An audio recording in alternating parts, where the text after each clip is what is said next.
Fé em terra estrangeira e o Deus que não perde o controle. A história de Daniel começa com uma derrota. Jerusalém cai novamente sob o peso de um império estrangeiro. Objetos sagrados são levados. Jovens são arrancados de sua terra, de sua língua, de sua cultura. O exílio agora não é apenas geográfico, é identitário. Daniel está entre eles. Jovem, inteligente e promissor, ele é levado para o coração do poder babilônico. O objetivo é claro: apagar sua identidade e moldá-lo segundo os valores do império. Novo idioma, nova educação, novo nome, nova lealdade. Mas algo permanece intocado: o coração. Daniel decide, ainda jovem, não se contaminar.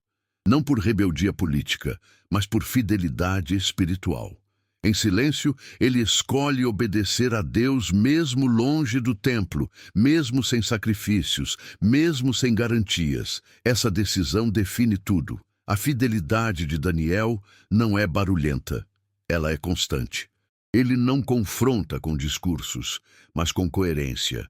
Sua vida se torna testemunho vivo de que a presença de Deus não depende de território. Enquanto o império tenta reprogramar sua mente, Deus preserva sua identidade. Daniel e seus companheiros são colocados à prova. Alimentação, disciplina, aparência. O teste não é apenas físico, é espiritual. E Deus honra a fidelidade. Eles prosperam, crescem, se destacam. O texto deixa algo claro desde o início. Não é Daniel que controla a situação, é Deus. O império acredita que venceu Jerusalém, mas a narrativa revela algo mais profundo. Deus entregou os tesouros, Deus permitiu o exílio, Deus continua soberano. Nada saiu do controle. Daniel passa a servir em uma corte pagã sem perder sua fé. Ele aprende a navegar em sistemas corruptos sem se tornar parte deles. Sua sabedoria não vem apenas do estudo, mas da comunhão silenciosa com Deus. Essa fidelidade começa a chamar a atenção, porque quando alguém vive com integridade em meio à pressão, isso incomoda. Daniel se torna referência, não por poder político, mas por clareza espiritual. Sua vida revela que o reino de Deus não compete com impérios. Ele os transcende. Assim começa Daniel. Não como guerreiro, não como rei, mas como alguém que decide ser fiel quando tudo conspira contra isso. E essa decisão silenciosa prepara o palco para revelações que ultrapassam sua própria geração. Porque Daniel não revelará apenas sonhos. Ele revelará quem realmente governa a história. Sonhos de impérios, reinos que caem e o Deus que revela o futuro. O império parece estável. Babilônia brilha com muralhas imensas, palácios grandiosos e poder incontestável. Mas por trás da aparência de segurança, o rei é inquieto. Uma noite mal dormida revela algo que nenhum exército pode conter: um sonho. Nebucadnezzar vê uma estátua colossal. Cabeça de ouro, peito e braços de prata, ventre de bronze, pernas de ferro. Pés misturados de ferro e barro, forte e frágil ao mesmo tempo. Então uma pedra se solta sem mãos humanas, atinge a estátua e a reduz a pó. A pedra cresce, torna-se um grande monte e enche toda a terra. O rei acorda perturbado. Ele exige não apenas a interpretação, mas a revelação do próprio sonho. Os sábios da Babilônia falham. Seus encantamentos não alcançam o que está além do controle humano. O decreto de morte se aproxima. A sabedoria do império se mostra impotente. Daniel ora. Não confia em técnicas, não confia em influência, confia em Deus. Na noite silenciosa, o mistério é revelado.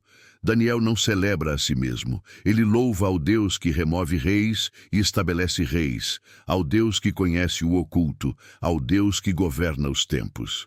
Diante do rei, Daniel fala com humildade e clareza. Ele revela o sonho e sua interpretação. Cada parte da estátua representa um império que se levantará e cairá. Nenhum é eterno, nenhum é absoluto. todos passam. Mas o reino que vem da pedra não passa. Ele não nasce de mãos humanas, não depende de alianças políticas, não se sustenta por força militar. Ele permanece. O rei se curva, não por conversão plena, mas por reconhecimento momentâneo. Daniel é exaltado, mas a mensagem permanece maior que o mensageiro. O poder humano é temporário, a soberania divina é eterna. Logo, a lição é testada. Uma nova estátua é erguida, desta vez não fragmentada, inteira de ouro, um símbolo de arrogância. Um desafio direto à revelação divina. O império declara sua própria eternidade. A ordem é clara. Todos devem se curvar. Daniel não aparece na cena, mas seus companheiros sim. Eles permanecem de pé. Não confrontam, não negociam, não fogem. Apenas se recusam a adorar o que não é Deus.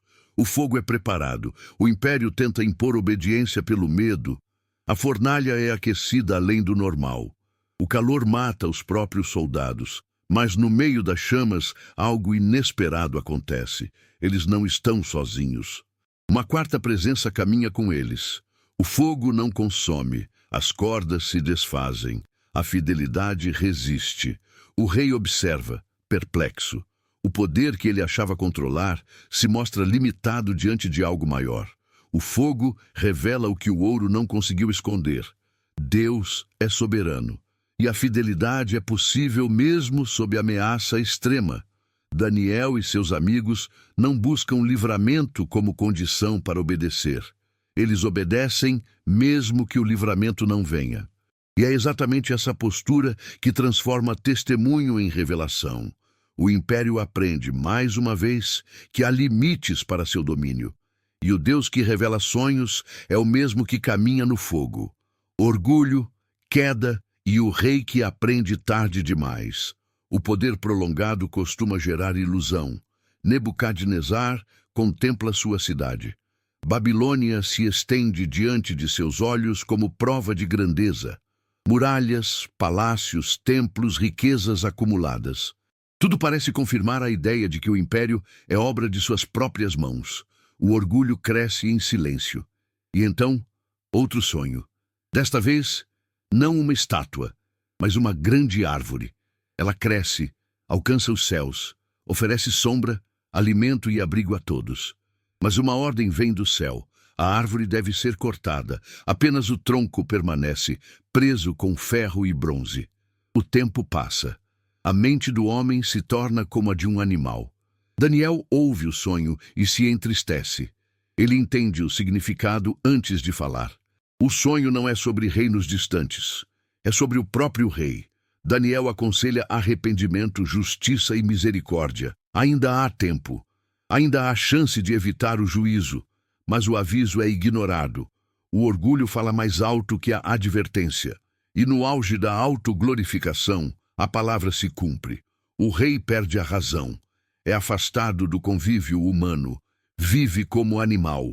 O homem mais poderoso da terra se torna exemplo de fragilidade extrema. O juízo não vem como destruição imediata. Vem como humilhação pedagógica. O tempo passa até que algo muda. O rei levanta os olhos ao céu. Reconhece que o domínio pertence ao Altíssimo. Nesse momento a razão retorna. O poder é restaurado, mas agora acompanhado de consciência. Nebucadnezzar aprende tarde, mas aprende. Ele declara que Deus é soberano, que ninguém pode impedir sua mão, que o orgulho humano conduz à queda. O império permanece por um tempo, mas a lição ecoa além do trono. Daniel permanece firme durante tudo isso. Ele não se exalta quando o rei cai, não se vinga, não celebra a humilhação alheia. Ele observa, compreendendo que a história está sendo escrita por mãos maiores.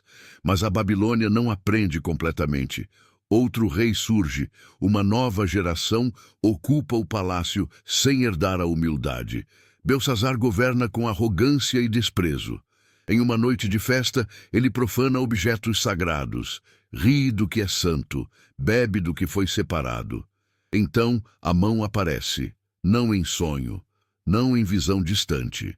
Mas na parede do palácio, palavras são escritas diante de todos, ninguém entende, o medo se instala.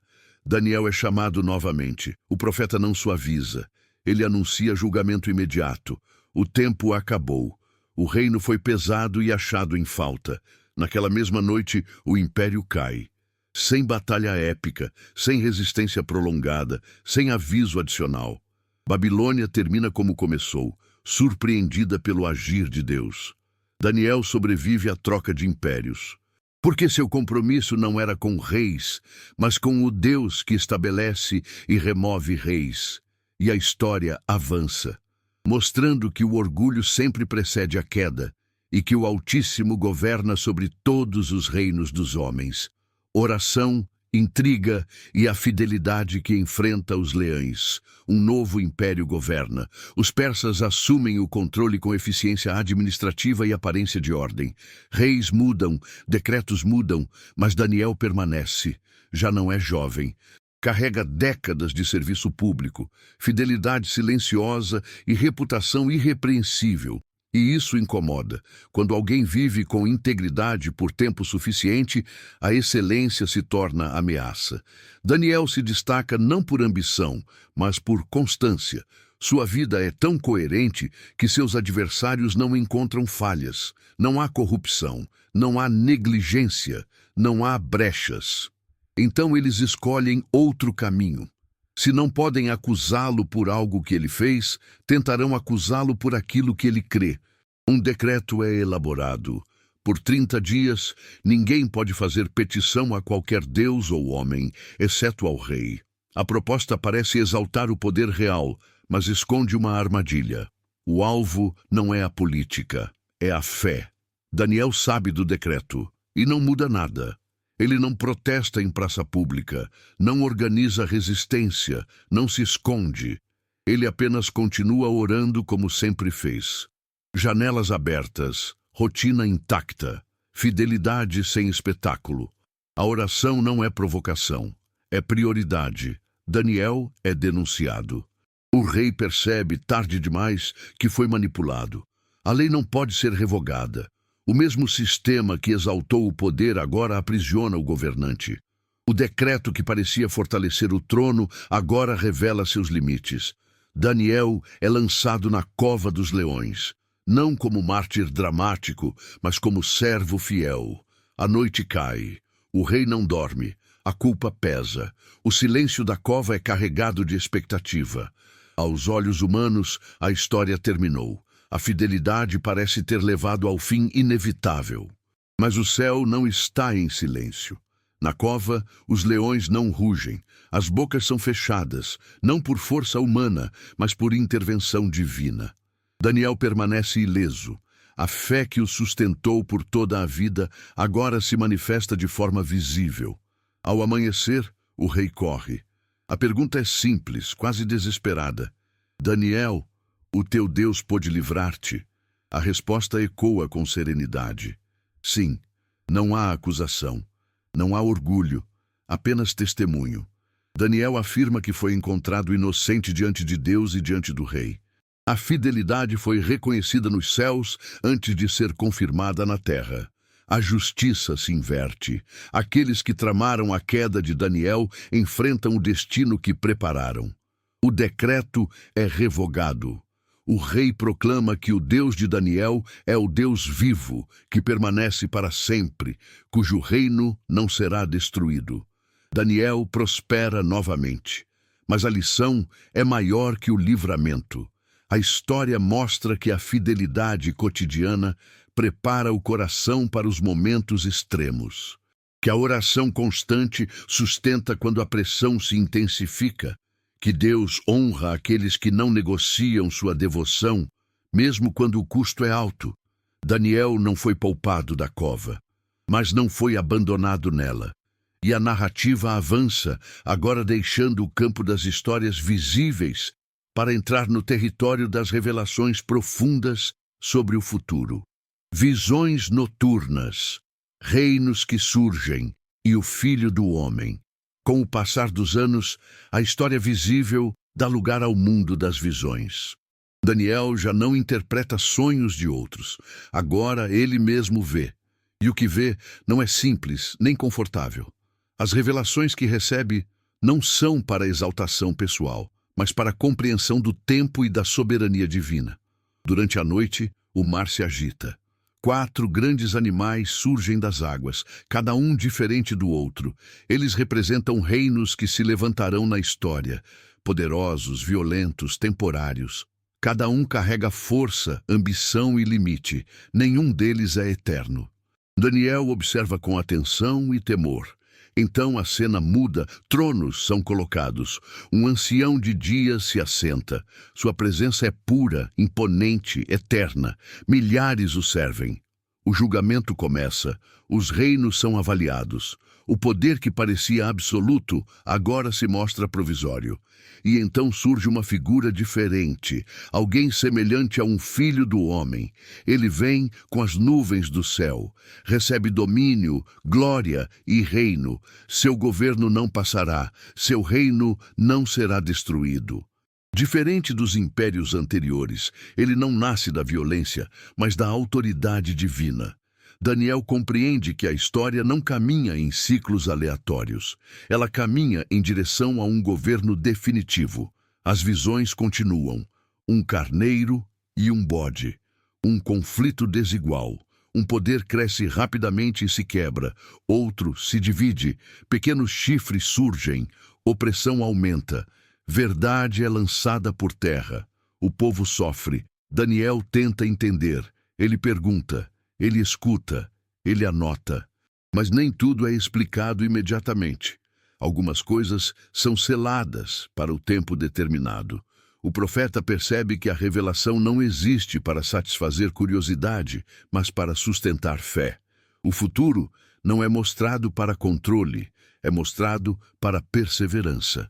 As visões revelam que a história terá períodos de angústia, que o povo enfrentará perseguição, que haverá momentos em que o mal parecerá vencer, mas também revelam que esses períodos são limitados. Nada foge do controle divino. Daniel vê que o conflito não é apenas político, é espiritual. Reinos sobem e caem, mas por trás deles há batalhas invisíveis. O céu está em movimento, mensageiros são enviados. A oração provoca respostas. O mundo espiritual reage ao clamor fiel. Daniel ora. Ele confessa pecados coletivos, reconhece a justiça de Deus, suplica por restauração. Sua oração não é egoísta, é intercessora. Ele se coloca entre o passado e o futuro, clamando por misericórdia. A resposta vem. Não imediatamente no cenário político, mas no mundo espiritual. Daniel entende que o tempo de Deus não segue a ansiedade humana. Há atrasos aparentes que escondem batalhas invisíveis. As visões o enfraquecem fisicamente. Ele fica cansado, assustado, impactado. O peso da revelação é grande demais para alguém comum, mas mesmo assim ele permanece fiel, porque agora ele entende. A história não pertence aos impérios, ela pertence a Deus. E no centro dessa história, um reino eterno se aproxima. O tempo do fim, a esperança final e o descanso do justo. As últimas visões não trazem alívio imediato, elas trazem perspectiva. Daniel vê tempos de angústia como nunca houve, conflitos se intensificam, poderes se levantam com arrogância, a verdade é atacada, o povo fiel é provado. A história parece caminhar para um ponto de tensão máxima, mas nada disso surpreende o céu. Daniel entende que há um tempo determinado para cada coisa, que o sofrimento tem limites, que a opressão não é eterna, que mesmo quando o mal parece avançar, ele caminha sob permissão restrita. A revelação se aprofunda. Há um tempo de tribulação, um tempo de purificação, um tempo em que muitos serão provados, refinados e esclarecidos. A fidelidade não será popular. A integridade custará caro, mas os que permanecem firmes não estarão esquecidos. Daniel vê algo além da história imediata. Ele vê a ressurreição. Alguns despertarão para a vida eterna, outros para a vergonha e desprezo eterno. A justiça final não será apenas coletiva, mas individual. Cada escolha, cada atitude, cada fidelidade silenciosa terá peso eterno. Os sábios resplandecerão como o brilho do firmamento. Aqueles que conduzem muitos à justiça brilharão como estrelas. Não por poder terreno, mas por fidelidade perseverante. O reconhecimento que não veio na terra será manifesto no tempo certo. Daniel deseja entender tudo, mas não recebe todas as respostas. Algumas coisas permanecem seladas. Não por negação, mas por misericórdia. O futuro não é revelado para gerar medo, mas para sustentar esperança. Saber demais poderia paralisar. Saber o suficiente fortalece. Então vem a palavra final. Daniel é instruído a seguir seu caminho, não a decifrar cada detalhe, não a antecipar cada evento, mas a permanecer fiel. Ele descansará. Ele se levantará no fim dos dias. Há uma herança reservada, há um lugar preparado. A história pessoal de Daniel não termina no exílio, nem nas visões, nem no serviço ao império. Ela termina na promessa. O livro de Daniel não encerra com datas. Encerra com confiança. Confiança de que Deus governa os reinos. Confiança de que o futuro não é caótico. Confiança de que a fidelidade vale a pena. Daniel viveu sob vários reis. Serviu em diferentes impérios. Viu o poder mudar de mãos, mas nunca mudou de Deus.